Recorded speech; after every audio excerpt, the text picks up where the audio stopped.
Bonjour, nous parlons cette semaine de notre manière de regarder la réalité, l'histoire. Et aujourd'hui, nous allons parler des yeux du cœur à l'aide d'Éphésiens au chapitre 1, le verset 18. Paul prie et il dit ceci, « Qu'il illumine les yeux de votre cœur, afin que vous sachiez quelle est l'espérance qui s'attache à son appel, quelle est la glorieuse richesse de son héritage au milieu des saints. » Nous avons bien un regard extérieur, celui qui saisit les apparences, et un regard intérieur, celui du cœur.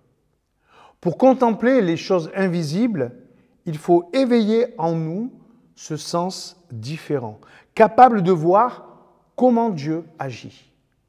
Le Seigneur a choisi de toucher les hommes non par des phénomènes extraordinaires, grandioses. Il a choisi de nous toucher de l'intérieur. Il agit dans nos cœurs, dans nos pensées, grâce à la présence du Christ.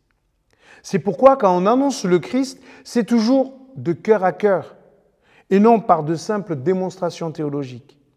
Dieu se révèle de l'intérieur de manière humble et discrète. Des hommes et des femmes collaborent avec lui de façon surprenante et profonde.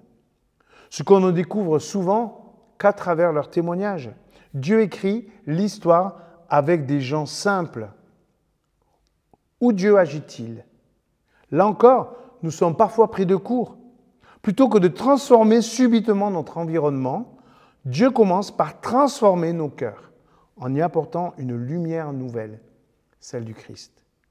Malgré notre imperfection, malgré nos limites, malgré nos égarements, Dieu aime tellement l'être humain qui s'est fait homme en Jésus. Nous avons vu un homme qui était pourtant Dieu. C'est sa révélation, la révélation de son plan. Ainsi, Dieu change le monde à travers le Christ d'abord, puis le cœur des croyants, qui sont ouverts à cette nouvelle dimension par leurs actes.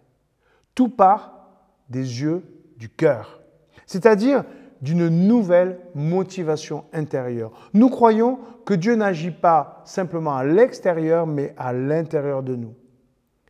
Et du coup, nous désirons nous engager pour lui.